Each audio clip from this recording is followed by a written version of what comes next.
Ya, terima kasih teman-teman sudah hadir di meditasi gratitude pagi ini. Kita ada meditasi gratitude setiap Senin sampai Jumat jam 8.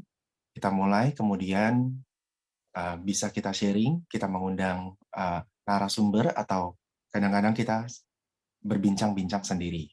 Kurang lebih seperti itu.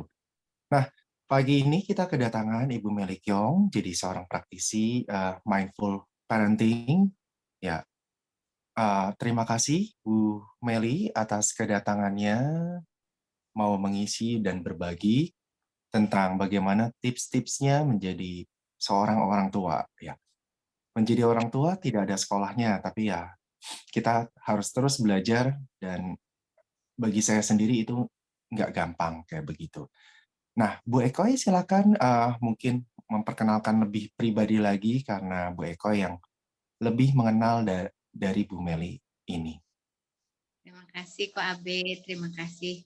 Seperti biasa kesempatannya luar biasa. Dan pagi ini kita dapat rezeki kesempatan ya. Karena kita kedatangan tamu istimewa. Ekoy kenal Bu Meli Kyong ini di satu komunitas di Plum Village.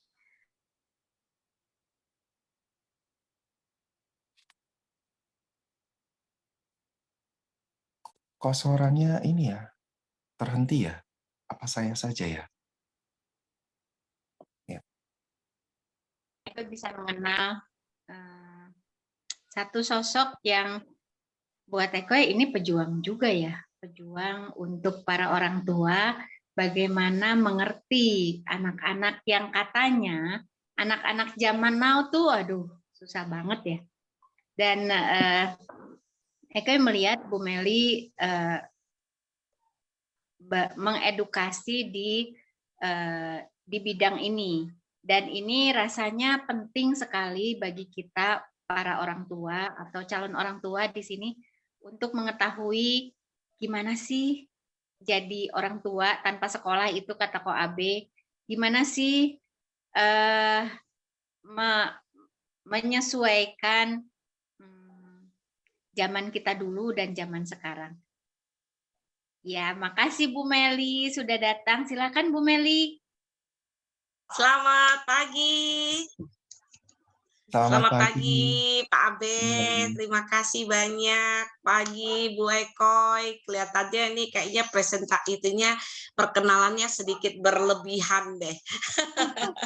Terima kasih buat semua teman-teman yang ada di sini ya. Terima kasih banyak. Saya justru merasa sangat beruntung sekali ada komunitas yang begitu luar biasa ya, gitu. Jadi mungkin saya perkenalkan diri sebentar ya. Nama saya Meli Kyong ya. Saya lahir di Kalimantan Barat di kota Singkawang tepatnya. Ya barangkali ada teman-teman yang orang dari Singkawang. Saya menamakan diri saya tuh bukan akademisi ya. Jadi saya itu adalah praktisi. Jadi apapun yang saya alami waktu saya kecil, nah saya berusaha itu tidak terulangi lagi gitu, khususnya yang kurang baik ya. Tapi yang baik-baik itu saya lanjutkan ya. Saya sangat berterima kasih kepada almarhumah mama saya. Karena ada almarhumah mama saya ada hari ini justru. Saya belajar banyak sekali apa yang boleh, apa yang tidak boleh, apa yang baik, apa yang tidak baik, itu ditanamkan betul oleh mama saya. Ya, sampai saya pernah nulis satu tulisan bahwa ibuku mengajari aku dalam bisu. Orang bertanya, apakah mama saya bisu? Tidak. Mama saya tuh sangat mengerti kapan dia boleh bicara dan kapan dia tidak bicara. Kapan dia memberikan contoh dan kapan dia memerintah gitu. Jadi terus terang sangat sedikit sekali mama saya memerintah. Ya, Jadi dari situ saya belajar banyak hal. Setelah saya kerja, sorry ya, saya sedikit cengeng orangnya. Saya Oh ya. sedikit cengeng. Bentar. Oh ya. Kalau Bu Meli Kyong berapa bersaudara? Punya saudara kandung berapa? Saya 7, Pak. Oh 7 7. bersaudara. Oh, Ya, jadi seorang mama luar biasa sekali ya, 7 bersaudara, terus akhirnya dengan Bu Meli Kyong sharing seperti itu, 7 anak tuh nggak gampang. 1 anak aja susah gitu kan. Ini ya 7 gitu betul. ya. Wah, Sangat-sangat pokoknya luar sulit biasa. sekali, Pak Abe. Jadi, maksudnya kenapa saya akhirnya pengen sharing sama semua perempuan, terutama ya semua ibu ya. Bukan berarti saya mengesampingkan bapak, tidak gitu. Bahwa seorang ibu itu memang harus mempersiapkan dirinya ya, bagaimana mentalitasnya menjadi seorang ibu ketika sewaktu-waktu kita ditinggal. Gitu. Nah, ini yang tidak disiapkan oleh mama saya gitu. Jadi, nah kehidupan itu yang begitu sulit lah yang telah membawa saya ada hari ini. Gitu. Jadi waktu saya kecil nih, kalau saya tanya mama saya, kenapa sih mama nangis gitu ya? Mama saya cuma jawab, udahlah anak kecil nggak usah tahu gitu. Paling ngomong kayak gitu kan gitu. Nah, saya pikir itu nggak baik gitu. Jadi kalau anak nanya, saya harus jawab sebisa saya. Kalau saya nggak bisa, orang tua sekarang jauh lebih enak. Kalau nggak ngerti, tanya sama Om Google. Kalau dulu mama saya nggak bisa nanya gitu ya. Mama saya nggak bisa tanya. Tadi kenapa? Jadi saya tidak mendapatkan jawaban ya. Dari situ saya belajar sesuatu bahwa kalau sama anak itu harusnya kalau anak nanya kita jawab, anak nanya kita jawab. Nah kebanyakan orang tua tuh nggak sabar. Aduh banyak banget sih kamu nanya-nanya mulu gitu kan gitu. Nah ini yang akhirnya saya ubah, banyak sekali yang saya ubah gitu ya. Nah cara berkomunikasi sama anak-anak, dan saya putuskan saya menjadi seorang ibu yang bekerja gitu ya. Itu tidak mudah, terus terang aja tidak mudah. 21 tahun bagaimana anak saya di dalam perut sampai dia lahir. Nah begitu lahir terus saya tinggalin untuk kerja gitu ya. Dan karena saya tahu bahwa tugas pendidikan anak-anak itu ada di tangan seorang ibu ya, itu yang menguatkan saya. Saya tetap harus bisa kerja, saya bisa mencari uang ya. Tetapi tugas pendidikan anak itu bukan di tangan orang lain, bukan di tangan orang tua saya, pengasuh saya, itu bukan. Tapi justru harus ada di pundak saya sebagai seorang ibu. Nah, akhirnya itu yang saya pegang banget komitmen itu.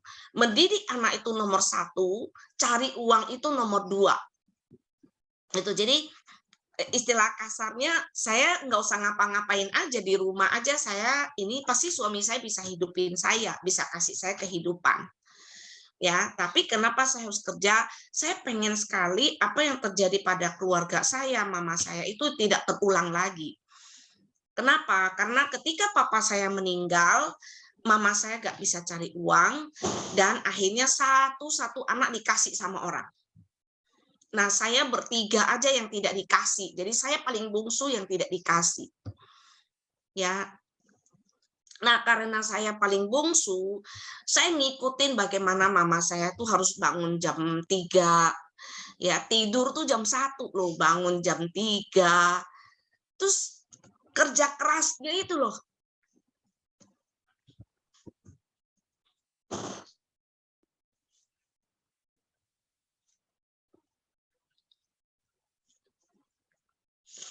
Tapi saya bangga banget, saya belajar dari kekurangan itu.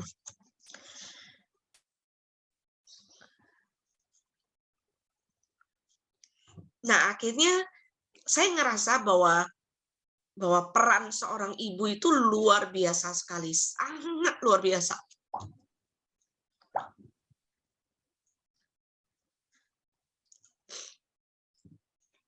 Dan akhirnya karena di Singkawang itu kami itu hidup di bawah kemiskinan ya, di bawah garis kemiskinan.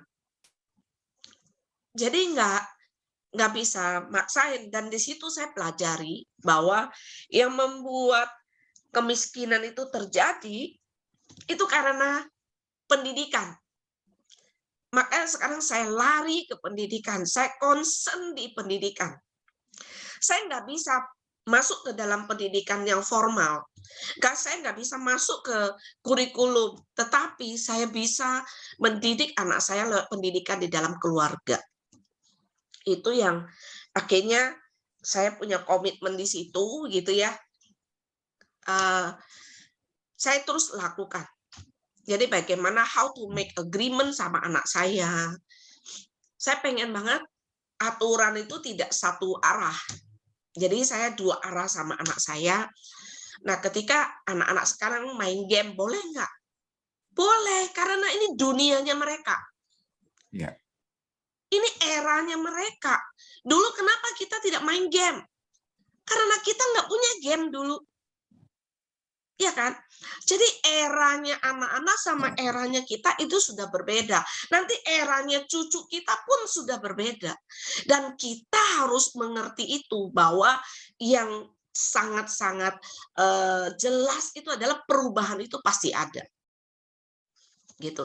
Nah, dari situ saya akhirnya saya dari 7 bersaudara itu mungkin saya sendiri yang paling ngeyel. Saya tidak melanjutkan semua yang dilakukan oleh orang tua saya. Jadi ketika anak saya tanya, kenapa? Saya jelasin.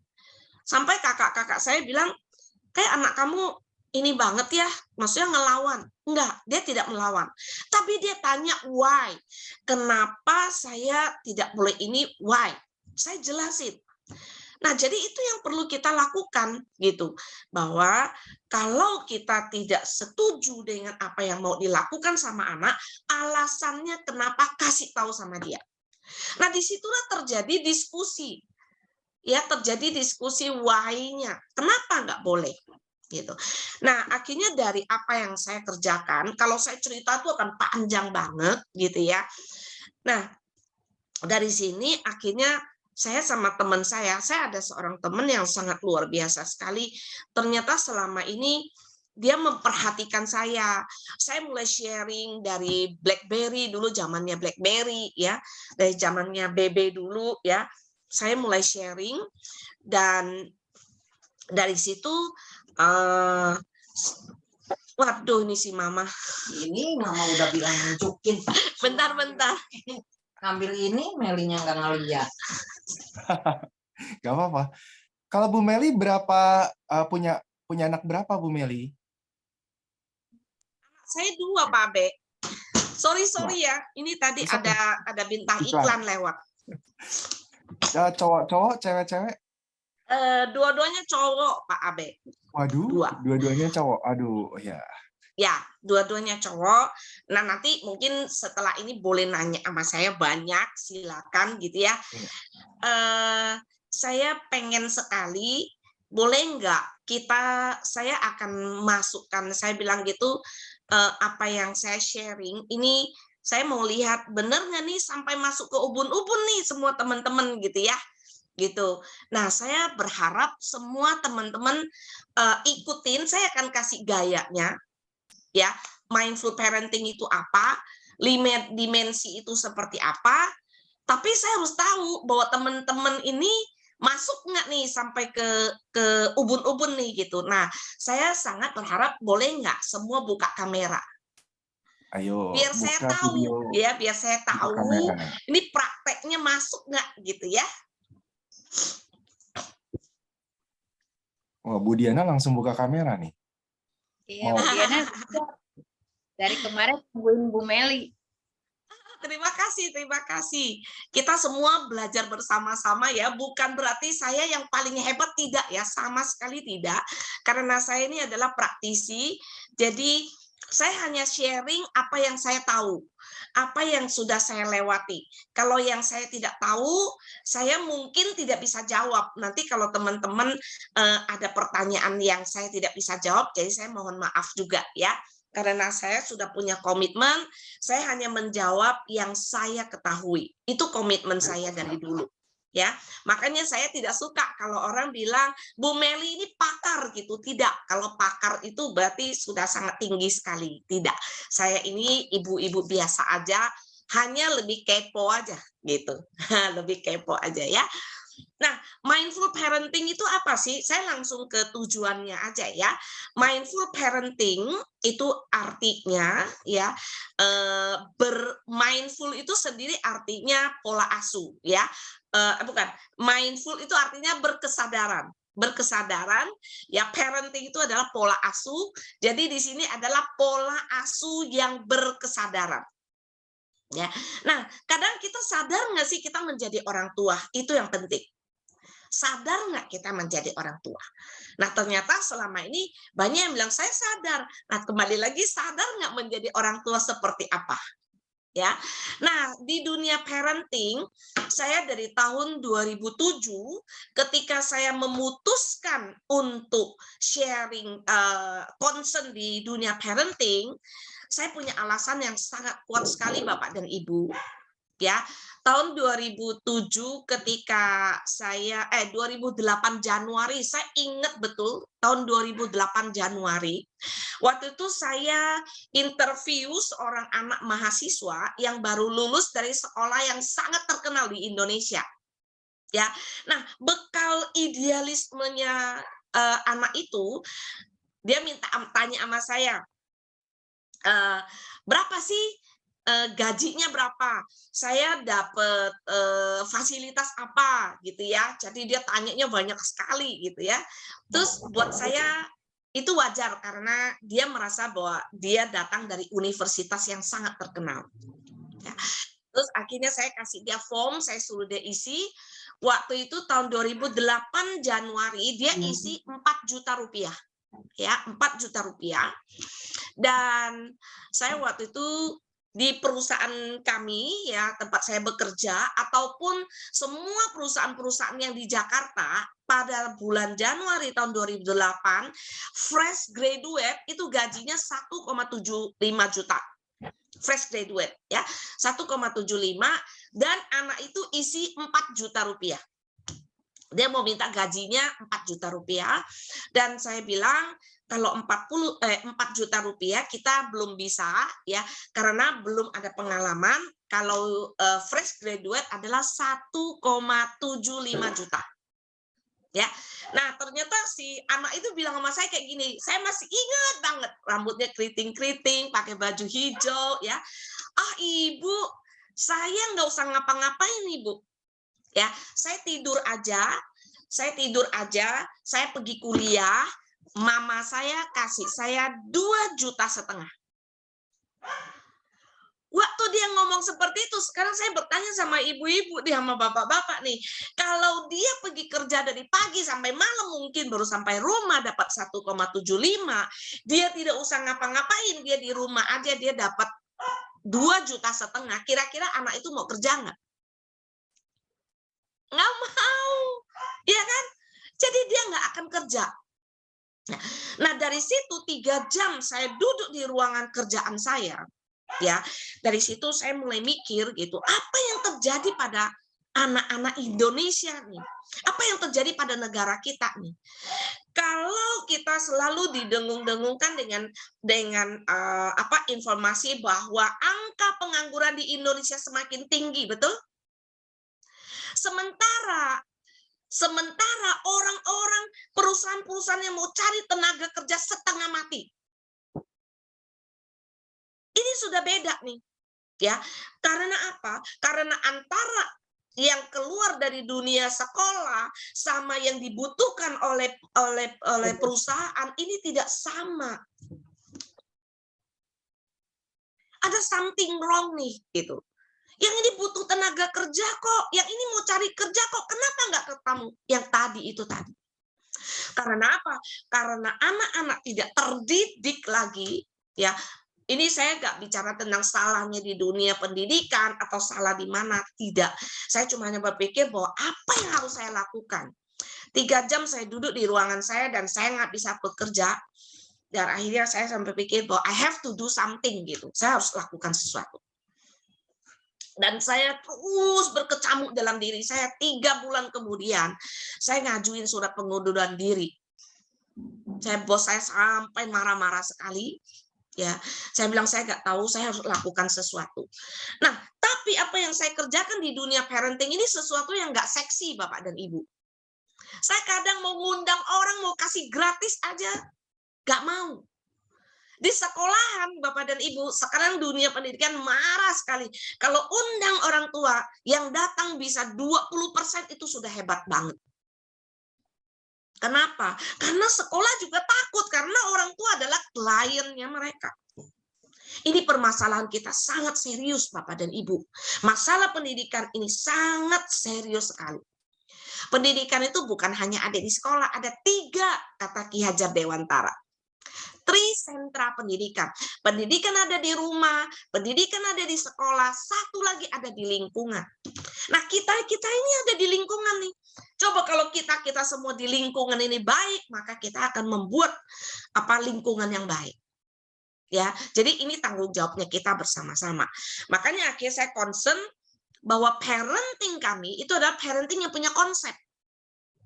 Bapak dan Ibu punya konsep. Kalau orang bicara parenting gitu aja, tapi kami punya konsep. Kalau konsep 5 dimensi itu ada dalam setiap orang tua, dan ini menjadi DNA-nya orang tua, saya yakin sekali kita akan menyelamatkan satu keluarga. Ya, jadi ini yang saya sangat berharap ya Bapak dan Ibu, ayo kita bersama-sama ya, mindful parenting itu adalah berkesadaran, sadar nggak kita jadi orang tua. Bapak dan Ibu nggak usah malu, nggak usah menyesal gitu ya. Hari ini adalah hari barunya kita. Kalau ada kesalahan, kita lupakan yang kesalahan yang lalu dan kita belajar mulai hari ini. Ya, nah mindful parenting ada 5 dimensi Bapak dan Ibu, 5 dimensi, coba ya ikutin ya, 5 dimensi. Dimensi yang pertama adalah pegang telinganya Bapak dan Ibu. Pegang telinganya semua, pegang telinganya. Oke, nah ingat-ingat nih, pegang telinga.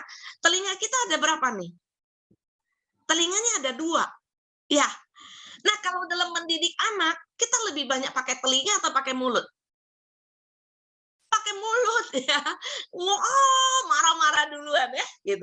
Padahal kita diingetin nih ada telinganya 2 ya, artinya kita harus lebih banyak mendengarkan. Nah di sini mendengarkan itu bukan hanya sekedar mendengarkan, tapi dimensi pertama adalah mendengarkan dengan penuh perhatian. Dengan mindful, hadirkan diri kita. Sekarang kalau saya sama Bapak dan Ibu hadir di sini sepenuhnya, nggak usah pikirin jemuran, nggak usah pikirin kiri kanan, konsentrasi dengan apa yang saya bicarakan, itulah mindful. Ya, nggak usah pikirin yang lain. Ya, concern, dengarkan dengan penuh perhatian. Nah, ketika kita bicara sama anak, ya, Bapak dan Ibu tidak lagi pegang-pegang HP. Hadirkan diri sepenuhnya. Tapi kalau Bapak dan Ibu lagi sibuk, ngomong sama anak. Nah, sebentar ya, Mama lagi beresin ini ya. 10 menit lagi, oke? Oke. Nah, 10 menit lagi kembali kepada anak. Kalau bisa, kita bilang bisa. Kalau nggak bisa, perlu tambahan waktu ngomong sama anak. Tetapi kita hargai waktunya anak. Ya, tapi dengan mindful itu, ya, ketika kita ngomong sama anak, anak itu ngerti. Gitu. Jadi anak itu mengerti bagaimana dia merasa dihargai. Ya, mendengarkan dengan penuh perhatian.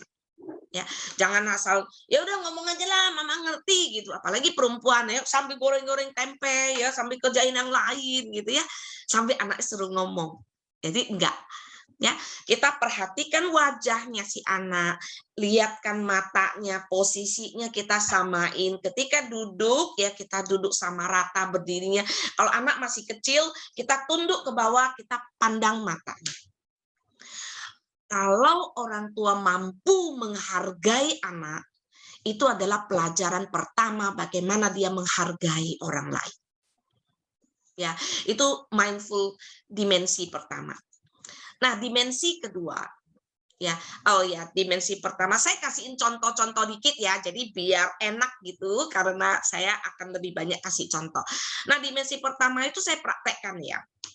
Namanya anak-anak, apalagi tadi Pak Abe tanya anak laki ya. Umumnya bilang, wah anak laki itu cuek, segala macam. Enggak. Kalau kita praktekkan mindful parenting, kita membiasakan, memperhatikan, memberikan waktu buat mereka, mereka juga akan pay attention sama kita. Ya. Nah, contoh, ketika anak saya, misalnya kalau dia pulang nih tiap hari, kalau dia pulang, halo mama, halo papa, gitu. Oh, wajahnya tersenyum, dia oke, berarti anak saya tidak apa-apa. Ya, kita perhatikan kebiasaannya.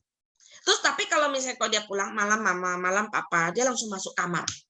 Wih, ada apa dengan anak saya? Alarmnya langsung bunyi, langsung bunyi, ada apa nih anak kita nih, ada apa anak kita? Ya, tapi kita nggak usah jadi orang tua yang kepo, nggak usah masuk ke dalam, wah tanya dong kenapa, cerita dong sama mama, nggak usah gitu.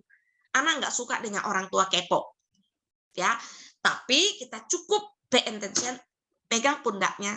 Nah, kalau ada apa-apa, kamu tahu ya di mana cari mama, di mana kamu cari papa.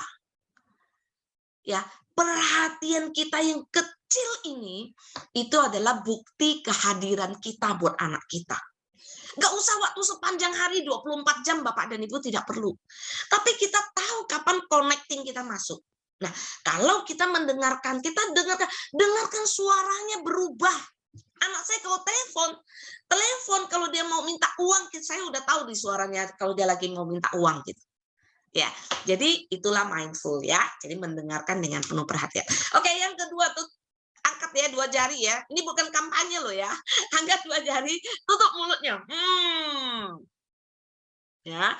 Nanti kalau saya tanya pasti bisa semua. Kalau jujur, nggak usah catat, nggak usah direkam ya. Nanti pasti dapat semua. Itu saya yakin kan ilmu saya masuk sampai ke ubun-ubun. Ya. 2 itu adalah tidak menghakimi. Coba ngomong. Tidak menghakimi. Ngomong sendiri. Ya, tidak menghakimi. Nah, menghakimi itu positif apa negatif? Ya, Bu Ekoy jangan dicatat Bu Ekoy. Biar kita tahu semua itu belajar nggak mindful hari ini. 75 orang ini betul nggak hadir di sini? Kalau hadir, saya jamin nanti 5 semua bisa jawab. Oke? Nah, yang kedua, tidak menghakimi. Kalau menghakimi, itu biasanya selalu negatif yang kita lihat kan? Kita nggak usah menghakimi. Ya, nah kalau ada masalah Bapak dan Ibu, kalau ada masalah, apa yang terjadi pada kita? Kalau ada masalah, kalau kita marah-marah, masalah itu tidak bisa hilang. Yang ada tambah masalah baru. Ya, nah di mindful parenting ini, kalau ada masalah apapun, bukan sama anak kita, sama suami kita, sama istri kita, sama siapapun. Kalau ada masalah, berhenti, stop. Oke, masalah ini sudah ada di depan saya. Terimain, masalah itu sudah ada. Terima, masalah itu ada.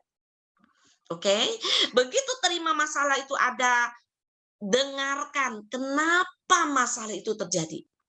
Why? Mendengarkan dengan penuh perhatian. Ya. Udah terjadi. Yang kedua, tutup mulutnya. Nggak usah dihakimi. Ya. Nah, menghakimi itu seperti apa? Bapak dan Ibu, hampir semua anak-anak dibully sama orang tua. Bukan dibully sama luar dulu. Orang tua nih kadang nggak sengaja, ngomongnya nggak sengaja. Aduh, kamu tuh lelet banget sih. Dia mundur selangkah. Iya, saya lelet. Aduh, kamu itu loh. Masa gitu aja nggak bisa? Coba lihat tuh anak tetangga. 2 langkah. Kerja gitu aja nggak bisa sih. Males banget sih kamu tuh. Nggak bisa. Tiap hari orang tua kasih afirmasi kata-kata yang negatif, akhirnya sampailah dia menerima. Saya memang lelet. Saya males. Saya memang bodoh kata mama saya. Saya nggak sepintar tetangga saya. Nah, kebayang nggak bagaimana anak-anak seperti ini bisa tampil menjadi anak-anak yang punya rasa percaya diri. Karena orang yang paling mencintai mereka, bapak dan ibunya, itu sudah kasih dia label-label yang itu dan dia yakini. Kenapa? Karena orang yang paling dekat sama saya ngomongnya begitu. Ya, nah dia dihakimi. Nah akibatnya apa? Ya akibatnya anaknya nggak punya percaya diri dan akhirnya dia nggak bisa tampil ke depan kayak begini. Dia akhirnya nunduk. Nah dengan gestur tubuh seperti ini Bapak dan Ibu, akhirnya apa? Ketika dia berada di lingkungan, dia akan menjadi sasaran untuk dibully oleh orang lain. Karena terlihat gestur tubuhnya. Coba kalau kita gestur tubuhnya tegak, baik ini gitu ya. Orang percaya, orang trust sama kita. Coba kalau dia kayak gini. Ya, nggak bisa. Ya, jadi itu kita munculkan. Ya, belajarlah untuk tidak menghakimi. Bagaimana kita bisa tidak menghakimi? Lihat yang baik-baik dari anak kita. Kalau dia malas, Bapak dan Ibu, ya malas. Ya emang males anakku, gak apa-apa. Tapi kita ngomong, nak, kamu itu kurang rajin sedikit. Malas sama kurang rajin bagus mana? Bagus kurang rajin, betul ya? Nah, jadi hal-hal yang kayak gini kita bikin menjadi sesuatu yang positif. Kata-kata kita positif. Mungkin hari ini kita ketemu di sini. Suatu hari kalau ketemu sama Bu Meli, ya Bu Meli kok tambah gendut gitu. Jangan ya. Nanti kalau ketemu sama Bu Meli bilang gini, Bu Meli kok tambah subur gitu kan enak ya. Walaupun sama-sama menyakitkan ya. Gitu. Nah, jadi kita belajar menggunakan kata-kata yang positif ya. Jadi saya rasa Pak Abed tiap hari mengajak kita tuh melihat positif-positif dalam tubuh kita. Ya. Nah, yang ketiga ya, yang ketiga. Ya, angkat tangannya lagi, elus-elus dadanya nih. Oh, apa itu? Apa itu? Siapa yang suruh ngomong sabar? Orang saya nggak ngomong sabar, saya juga apa itu? Sabar, sabar gitu ya. Sabar itu susah nggak? Susah ya. Semua orang bilang sabar itu susah. Aduh, susah deh Bu Meli gitu. Ya, sabar itu tidak susah. Kalau kita menerima, kita dengarkan, tutup mulutnya. Otomatis datang sabar. Kalau ada masalah, kita terima, dengarkan, tutup mulutnya. Ya, anak saya datang ke saya nih. Mama, aku ranking 23. Oh ya? Deg-degan nggak tuh ranking 23? Saya berdoa supaya muridnya 40 ya. Saya tenangin, berapa muridnya? 27 Mama gitu. Oh, hebat sekali. Kamu 4 dari belakang. Anak saya ketawa-ketawa. Mama, betul. Kamu tuh hebat, Luna. Kamu tuh hebat. Coba bayangin, Mama kerja, Papa kerja, kamu belajar sendiri. Terus teman-teman kamu yang 22 orang itu belajarnya gimana sih? Mereka les, Mama. Oh, mereka les. Kalau les belajarnya kapan ya? Tiap hari, Mama. Nah, sekarang kamu tahu nggak apa bedanya kamu sama teman-teman kamu? Bedanya adalah teman-teman kamu belajar setiap hari, kalau kamu belajar kalau besok mau ulangan. Dia yang jawab, bukan saya. Jadi libatkan dia untuk tahu apa sih permasalahannya gitu. Akhirnya apa? Dek, kamu itu anak Mama yang pinter. Mama yakin kalau kamu belajar setiap hari seperti teman-temannya kamu, Mama yakin 22 orang itu tumbang semua karena kamu anak Mama yang hebat. Coba Bapak dan Ibu, kalau saya emosi, masa sih kamu kayak gitu, masa dapat 23? Malu-maluin Mama aja, bawa anak kita taruh tempat les. Anak saya belajar sesuatu enggak? Enggak. Ya, nah akhirnya apa? Habis itu kamu nih anak yang hebat. Ya, ketika anak kita jatuh, itu masalah bukan? Masalah Bapak dan Ibu. dia juga stres. Tapi saat itulah butuh kita sebagai orang tua hadir untuk mengangkat anak kita. Bukan dengan cara, makanya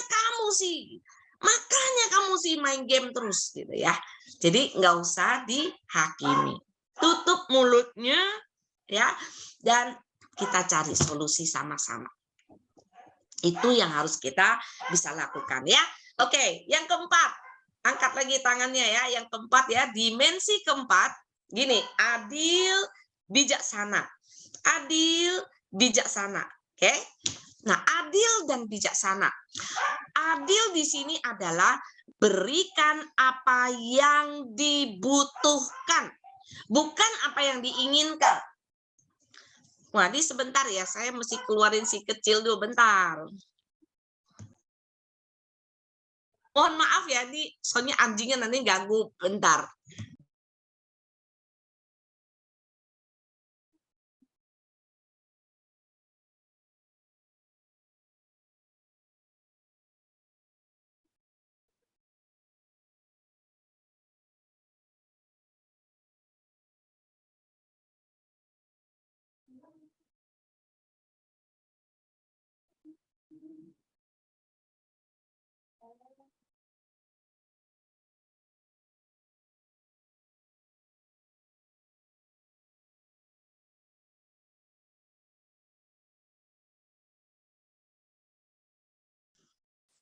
Oke, mohon maaf.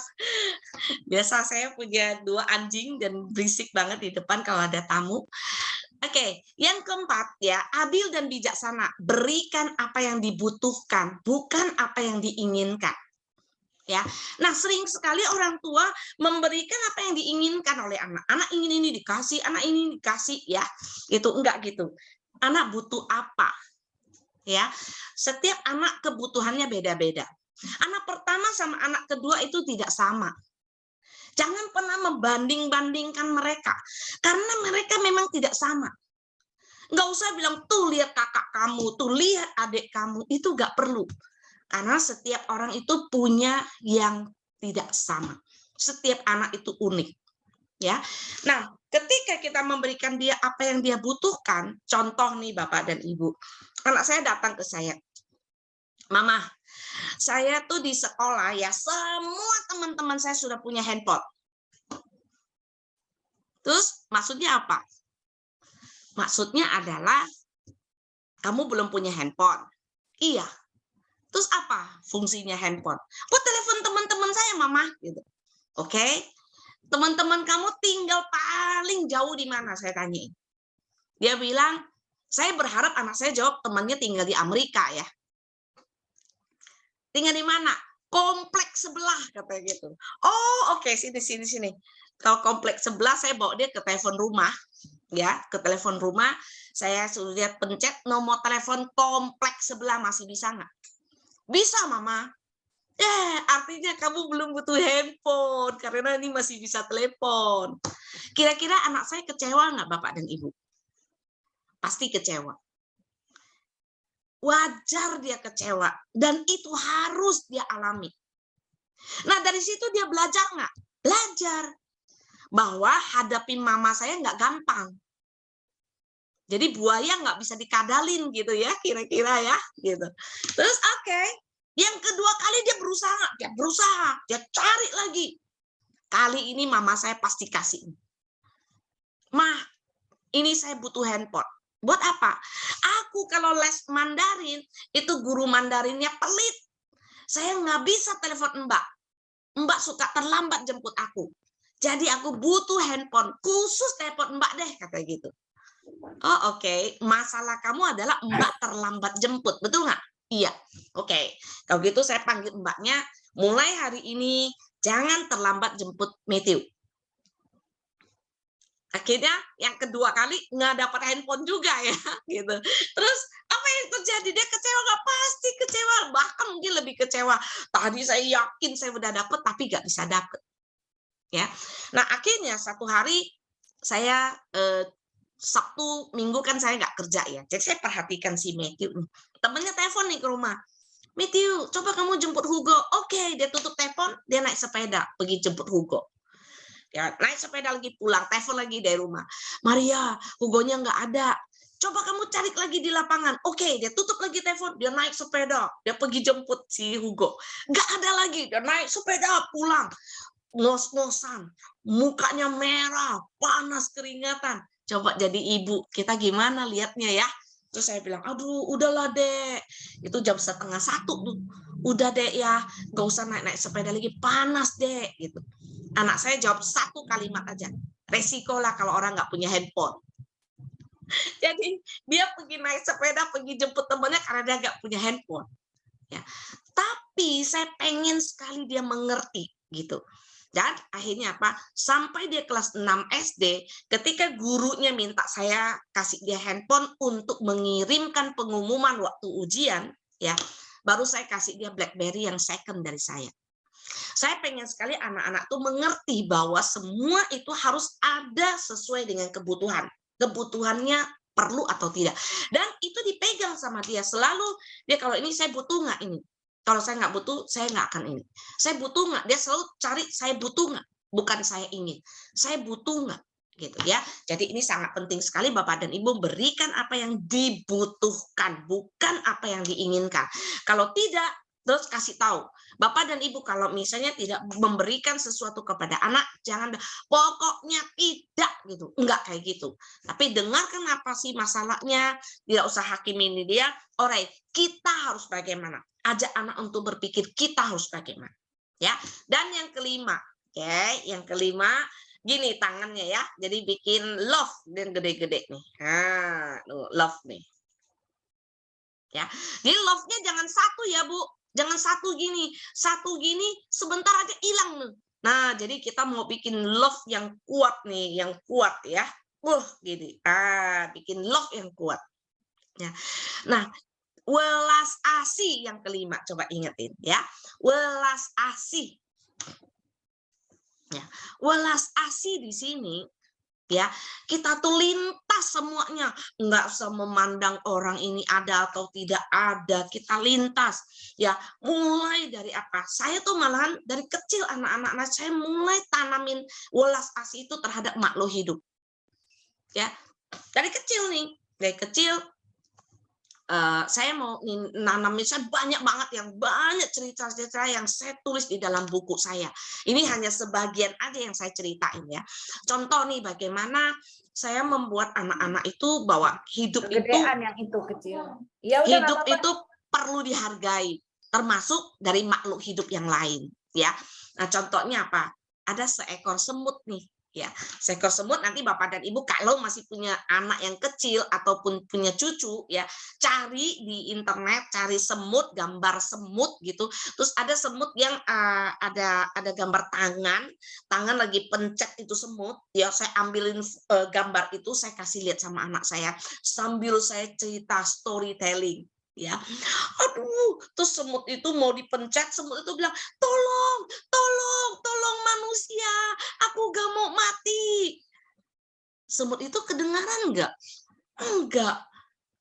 Kasiannya semutnya ya, dia teriak-teriak, tapi manusia gak bisa dengar. Akhirnya dia dipencet. Dan ternyata ibu-ibu ini adalah pembunuh semut terbesar di dunia nih. Ya, karena kadang-kadang bukan hanya pencet, pakai lapsot gitu. Kalau perlu semprot nih sampai ke lubang-lubang semutnya ya, gitu. Nah, ketika hak hidup dari seekor semut itu dihargai, kira-kira bagaimana dia jadi manusia, Bapak dan Ibu? Bagaimana dia terhadap manusia? Ya, ini luar biasa sekali. Ya, nah satu waktu saya nganterin Matthew ke sekolah. Saya nganter Matthew ke sekolah. Biasa kalau saya nganter dia ke sekolah kan, wah banyak banget yang dia cerita gitu ya. Hari itu dia diam aja. Terus saya tanya, kenapa dek? Nah ternyata waktu sebelum saya berangkat, itu depan rumah saya ada kambing. Dia gigitin pohon-pohon saya kan. Nah saya kasih tahu begitu keluar dari pos, saya bilang Mas Satpam, Pak Satpam tolong dong kambingnya tolong diusir, dia gigitin pohon saya. Ternyata itu jadi masalah buat Matthew. Loh, salahnya mama apa ya, Dek? Mama udah bilang sama Pak Satpam, tolong loh diusir gitu ya. Mama bisa nggak? Jangan ngomong diusir. Jadi ngomongnya apa dong? Pak Satpam, tolong kambing itu dibawa keluar, bukan diusir. Bayangkan, sama kambing aja dia hormat kayak gitu. Gimana dia hormat terhadap manusia ya? Gitu. Jadi hal-hal yang kecil seperti ini itu membuat anak-anak kita bisa penuh dengan welas asih. Nah, kalau 5 dimensi ini ada aja, kita antar teman aja itu bisa nggak jadi masalah. Karena apa? Kita selalu melihat kebaikan dari teman, kita selalu melihat kebaikan dari pasangan kita, ya.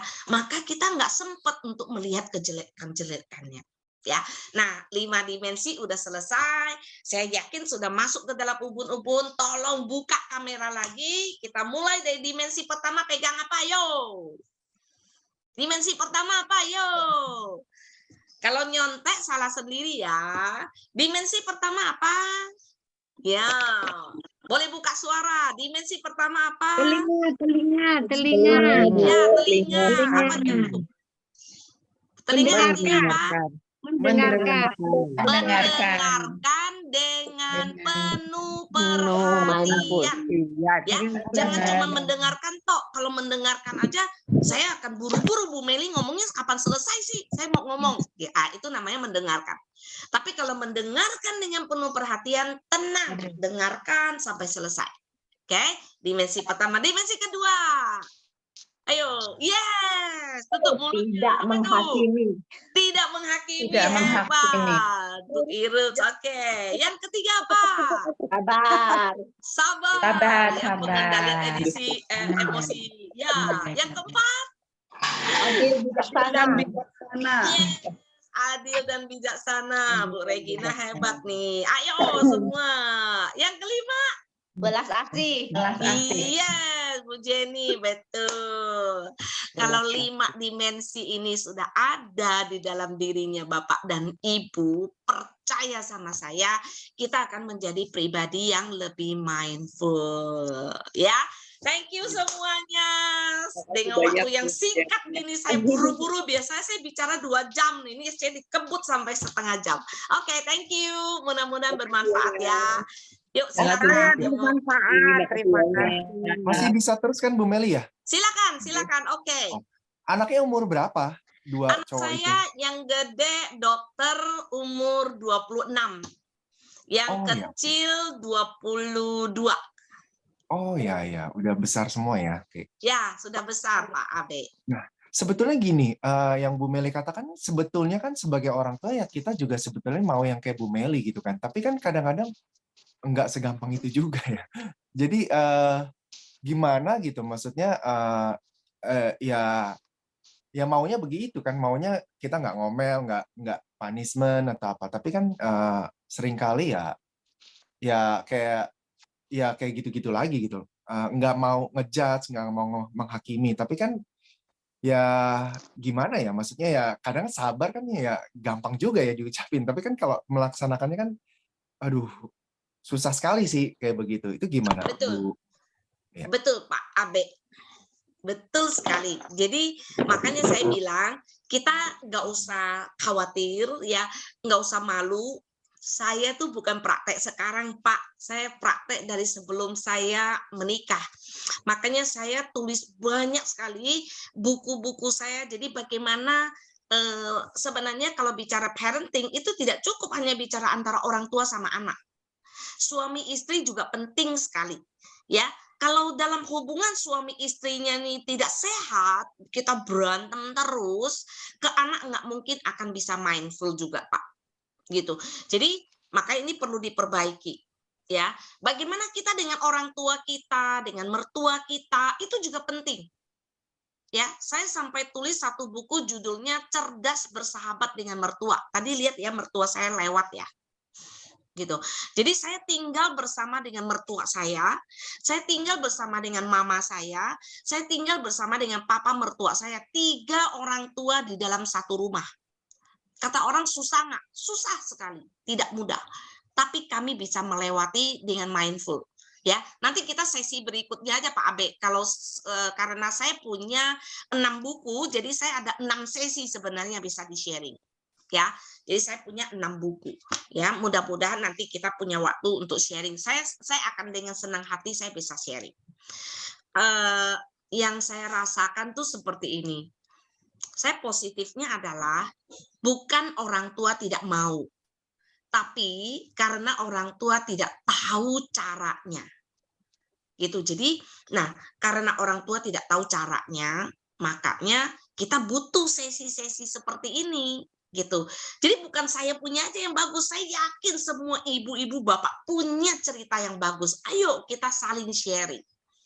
Itu aja.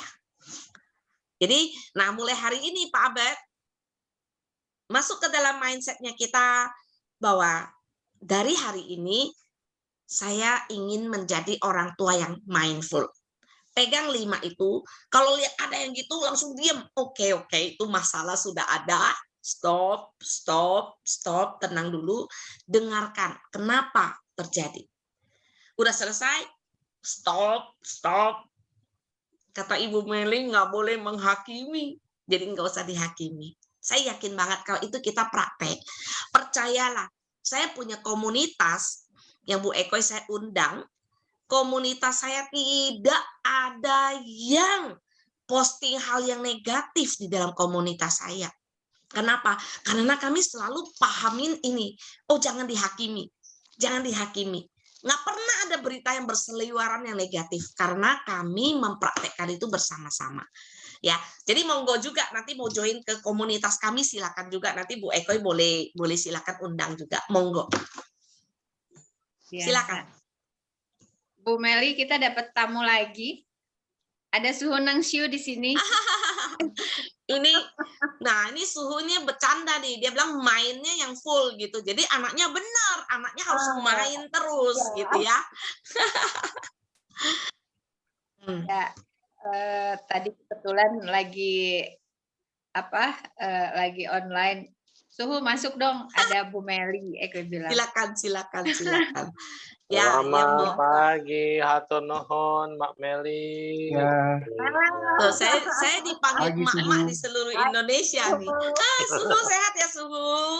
Ya, sekarang udah sehat lah, lumayan. Ya, harus sehat. Gimana? Mantap. Ini Mendingan ya memang nggak punya anak ya, daripada punya anak pusing. Nggak boleh ngomong gitu. Oh, salah ya, salah. Oh, salah. Tuh, saya sampai ngomong sama suami saya ya. Kami itu suka bilang kayak gini, kayaknya sayangnya kita cuma punya anak 2 ya, coba punya anak 8 gitu ya. Gitu. Sampai berpikir ya, kayak gitu. Orang zaman dulu bisa punya anak sampai 12, 18. Iya, betul. Mama saya kalau hidup semua saudaranya 17, jadi total 18. Jadi karena meninggal jadi sisa 12 ya. Itu aja udah banyak ya. Dan nggak repot gitu, nggak ada babysitter, nggak ada apa, semua bisa berjalan sendiri. Kalau sekarang mah kayaknya nggak mungkin, anak 2 aja udah pusing. Punya anak 1 aja ngurusinnya juga tetap butuh babysitter. Akhirnya kasihan orang-orang tua yang sekarang, mereka malah jadi suster buat cucunya. Kalau dulu kan orang tua dulu udah selesai jadi orang tua, udah tenang, masa tua santai. Kalau sekarang udah tua tetap ngurusin cucu, ya kan? Terus banyak yang mau juga ngurusin cucu. Jadi ya begitulah, orang tua sekarang pada sibuk kerja, anak ditinggal sendiri, paling dititipin sama orang tuanya, atau kalau nggak di rumah ya sama babysitter. Jadi kadang-kadang kita harus melihat satu anak yang diasuh sendiri sama anak yang diasuh orang. Jadi kayak adik saya nomor 4, karena waktu dia lahir, mama saya hamil lagi. Jadi kan nggak terlalu terperhatikan. Begitu beda setahun jadinya anaknya yang bontot lahir, perhatiannya kebanyakan yang bontot. Akhirnya ada yang nomor 4 lebih dekat ke arah sisternya. Nah, akhirnya ya dekat sama bibi, nggak mau dekat sama kita semua. Pola pikirnya berbeda. Itu dia. Kadang-kadang pola hidup selanjutnya ditentukan dari bagaimana kita kecil. Jadi orang tua tetap sekarang punya anak juga nggak banyak, tapi perhatian ke anak berkurang, banyak sibuk. Dan terutama apalagi zaman sekarang udah handphone, gadget, anak dikasih gadget dari kecil udah diem. Nah, akhirnya anaknya nempelnya sama gadget dibanding sama orang tuanya, gitu kan. Nah, kalau dulu masih mau makan bersama, makan meja. Coba sekarang kita cek aja dah ke semua restoran. Waktunya momen makan bersama keluarga, bukan momen yang menyenangkan. Anak-anak sekarang, kita komplainnya cerita ke kita kemana, kalau diajak makan bareng sama orang tua, makan bersama gitu, pergi ke restoran, satu meja gitu, itu momen yang paling tidak menyenangkan. Nah, itu kenyataan dari sekarang. Jadi momen bersama dengan orang tua malah momen yang menyebalkan. Terus kadang orang tua perhatian sama anak-anak, kayak kita kan pernah sekolah di luar gitu ya. Jadi kalau dapat telepon dari mami, anak-anak tuh semua pada bilang, "Ayah, orang tuanya telepon, di loudspeakerin, terus handphonenya dijauhin," gitu. Nah, habis pertanyaannya selalu sama, di mana, sama siapa, ngapain. Kayak gitu, nggak ada percakapan lain kan. Nah, menjadi sesuatu perhatian menjadi satu yang menyebalkan dan paling boring. Ini yang dihadapi oleh anak-anak sekarang. Terus masalah kecanduan game juga jadi masalah orang tua. Orang tua pertamanya membiarin anak main game. Begitu anaknya udah gede, nggak boleh ini, nggak boleh itu, akhirnya anaknya bilang, pernah satu retreat kita konseling sama anak-anak, apa yang ingin kamu lakukan terhadap orang tuamu? Ada satu anak bilang, saya ingin bunuh papa saya. Wah, kenapa bunuh papanya? Iya, karena dia tidak boleh membuat saya main game. Sampai ada pemikiran begitu. Kenapa kamu ada pikiran membunuh? Ya sekarang saya lagi kumpulin pistol-pistolan, senapan, jenis-jenis mainan anak laki itu ya. Semua karena dia game-nya kan game yang senang membunuh. Jadi dia kumpulin koleksi game. Nanti kalau saya besar, saya punya pistol sendiri, saya akan tembak papa saya. Itu kan hal yang kita nggak habis pikir gitu ya, selaku pengajar atau selaku yang trainer gitu ya. Anak kecil punya konsep seperti itu karena apa yang dijejelin selama ini adalah hal yang negatif. Bukan hal tentang cinta, hal tentang gratitude, hal tentang yang indah-indah. Yang diajarin sekarang adalah bagaimana membunuh, bagaimana menang. Main game kan pasti kita mikirin gimana menang terus, menang terus, menang terus. Kalau kalah tidak terima. Sehingga konsep ini anak-anak sekarang lebih rentan, tidak siap dan tidak mau dikalahkan oleh siapapun. Ada satu anak yang ranking 1 terus di sekolah, yang begitu dia ranking 3, dia nggak terima. 1 sama 3 bedanya apa gitu ya, nggak ada beda lah menurut kita kan. Tapi sistem perankingan ini membuat anak-anak itu yang udah tadinya ranking 1, begitu dia ranking 3 langsung down. Langsung nggak mau belajar, langsung nggak mau apa, langsung dia bilang, "Udah," papanya mau bilang, "Nggak apa-apa, kamu mau apa?" "Enggak, saya nggak mau apa-apa." Wah, jadi frustasi sampai segitunya. Makanya nggak heran di Jepang kasus bunuh diri malah banyakan dari anak-anak sekolah. Ya kayak gitu. Ada yang film bagus ya, film film di Taiwan, anak kecil nilainya jelek aja, sekali itu nilai dia jelek. Dia nggak berani pulang karena takutnya, karena biasanya nilai 100, 100, 100, 100. Nilai 70 buat dia tuh jelek banget. Jadi ke arah perfeksionis kan penggiringannya. Jadi begitu dia dapat nilai 70, dia nggak berani pulang. Dia nggak berani pulang, jalan, keliling, kemana, akhirnya bunuh diri. Nah itu dia, aneh. Karena sudah terbiasa konsep. Jadi disiplin bagus. Ada satu juga sih keluarga yang menjalankan disiplin terlalu ketat. Disiplin bagus, tapi kita harus tahu isi hati anak. Ada satu anak, dulu udah pernah sharing di sini atau belum, saya lupa. Satu anak, pokoknya dia ranking 1 terus. Dia bagus, jam berapa harus ngapain, jam berapa harus ngapain, jam berapa harus ngapain. Ujungnya apa?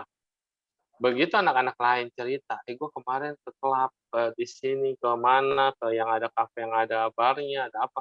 Mereka, dia kan nggak pernah tahu yang kayak gitu-gitu. Memang nggak ada tendensi ke arah situ. Tapi karena dibilang, "Oh, lu nggak tahu, dibully, dikatain, dan segala macam kan, biasa gitu kan, nggak tahu apa, minum apa nggak tahu." Akhirnya anak ini nekat. Dia lompat pagar jam 10 malam ketika udah pada tidur. Karena jam 9 itu keluarganya mewajibkan semua udah tidur. Jadi ketika dia tahu orang tua udah tidur, dia lompat jam 11, pulang jam 4 pagi. Pulang jam 4 pagi, ya akhirnya seperti biasa, jam 6 bangun, terus kemudian sekolah dan segala macam. Semuanya dijalanin hal-hal rutinitas seperti itu. Orang tuanya nggak tahu sama sekali kalau anaknya tuh udah udah make, udah main, udah macem-macem lah pokoknya yang dikatakan anak-anak bandel lain ini udah coba. Dan akhirnya dia lakukan itu selama 2 tahun dan dia sudah melakukan aborsi sebanyak 2 kali. Orang tuanya nggak tahu. Sampai detik ini pun guru-gurunya taunya dia anak yang terbaik di sekolah, anak yang rajin di sekolah, anak yang berprestasi di sekolah. Orang tuanya taunya anak yang nurut di sekolah. Ternyata ada sisi lain dari setiap anak. Dan itu cuma curhatnya ke kita gitu. Karena pada saat lagi seminar tentang aborsi, saya justru kebetulan saya pikir dia guru. Lihat sekelebat ada anak kecil ikut-ikut dia terus gitu kemana-mana gitu. Terus saya tanya, emang ibu pernah aborsi? Terus waktu itu udah waktunya mepet, langsung kita seminar, habis seminar dia turun, saya turun dia deketin. Tuh saya bukan guru. Ah, ini kamu murid? Iya, saya panitia, makanya saya pakai blazer. Loh, maksud bisa lihat? Enggak lihat, tapi emang kelihatan, saya bilang gitu kan. Lebat dia nangis, dicerita yang tadi masalah itu. Nah, inilah kadang-kadang masalah anak-anak kita sekarang. Banyak orang tua cuma mau jadi mulut, nggak mau jadi telinga. Artinya orang tua harus didengarkan oleh anak-anaknya, tapi nggak mau mendengarkan anak-anaknya. Akhirnya anak-anak cari siapa? Makanya sekarang ditanya, emang biksu itu keduniawian nggak sih? Main gadget, main di medsos, dan segala macam. Ada tuh yang upload yang kayak gituan. Saya langsung tentang. Kalian cuma lihatnya sisi negatif. Memang kita biku, tapi kalau nggak ada yang mau terjun ke dunia media sosial, nggak ada yang mau terjun ke dunia sekolah, ke dunia anak-anak, siapa yang mau dengerin? Orang tua adalah orang yang paling tahu terakhir tentang anak-anaknya. Kadang-kadang kita tahu duluan, gitu kan? Nah, itulah makanya ada Melik Yong di sini, jadi bagus nih pencerahan buat semuanya, dan dia terjun langsung memang di masyarakat dan betul-betul punya banyak masalah tentang orang tua dan anak. Ya, jadinya kita bisa sama-sama sharing ya. Thank you, Mak. Banyakan ngomong ininya. Ya, thank you, Suhu. Terima kasih, Ya. Suhu. Ya, luar biasa kan ya, Suhu yang tidak punya keluarga aja peduli. Masa kita orang yang punya keluarga gak peduli. Jadi sekarang itu bukan hanya masalah kita ya, Bapak dan Ibu ya. Bukan masalah kita aja. Kita harus pikir masalah negara, masalah dunia sekarang. Apalagi di Indonesia ya, tahun 2030 kita itu harusnya dapat bonus demografi. Ya, jadi sekarang tahun 2023 kira-kira ada 7 tahun lagi. Nah, 7 tahun lagi anak-anak kita siap nggak untuk ke sana? Nanti seluruh dunia akan kekurangan anak-anak muda, ya. Dan Indonesia punya 70% anak-anak muda. Kalau 70% anak-anak muda Indonesia ini terdidik dengan baik, maka kita akan dapat bonus. Tetapi kalau 70% anak-anak Indonesia ini tidak terdidik dengan baik, maka kita akan dapat bencana demografi. Mungkin saat dapat bencana saya udah nggak ada, gitu ya, kira-kira ya. Tapi kan kita nggak tahu. Tapi ini yang harus kita kerjakan. Harus bersama-sama. Saya terus terang saya bilang sama Bu Ekoy, udah berapa kali saya udah pengen mundur, saya pengen kabur, pengen lari dari sini. Tiap kali saya mau lari dapat lagi. Tiap kali saya mau lari dapat lagi, gitu ya. Saya bikin buku saya sampai dimakan sama rakyat tuh. Susah sekali orang tuh suruh membaca, padahal buku saya tuh praktis banget gitu. Ya, sampai perjuangan kami tuh berdarah-darah. Saya berdarah-darah. Saya sampai sekarang saya udah bilang sama orang saya udah nggak bisa gajiin mereka lagi. Karena kami nggak bisa kerja, saya nggak bisa seminar. Ya, jadi sekarang saya juga harus mikirin gimana caranya supaya kita bisa bertahan. Ini perlu bersama-sama, nggak bisa saya sendiri. Nggak bisa saya sendiri. Gitu. Jadi nanti mungkin kita boleh pikirin gitu ya, gimana caranya supaya kita bisa bersama-sama. S1 kalian ikut tak?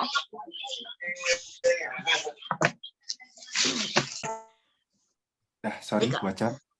Ya, silakan. Ya, Bu Meli, ya ini boleh penutup untuk yang formal direkam ya, nanti akan izin upload di YouTube. Nah, nanti ada sesi non formalnya, kita bisa tanya lebih bebas lagi. Silakan Bu Meli untuk penutup formalnya. Ya, saya sangat bahagia sekali ya kalau orang tua itu mindful. Kenapa? Kalau mindful itu harus dari dalam diri kita sebagai orang tua. Jadi bukan kita mengharapkan anak kita yang berubah buat kita. Justru kalau bicara tentang bijaksana, harusnya orang tua jauh lebih bijaksana. Kenapa? Karena orang tua pernah menjadi anak-anak. Sedangkan anak-anak belum pernah menjadi orang tua. Nah, kalau kita yang mengharapkan anak mengertiin kita, berarti kitanya yang tidak mindful gitu. Jadi sekali lagi mindful parenting itu akan menghantar kita menjadi orang tua yang bahagia. Kalau orang tuanya bahagia, yakinlah anak-anak di dalam keluarga pasti akan bahagia. Terima kasih. Ya, terima kasih Bu Meli. Ya, nanti mungkin kita ada sesi-sesi selanjutnya dengan judul-judul menarik dan pasti bermanfaat bagi kita. Baik.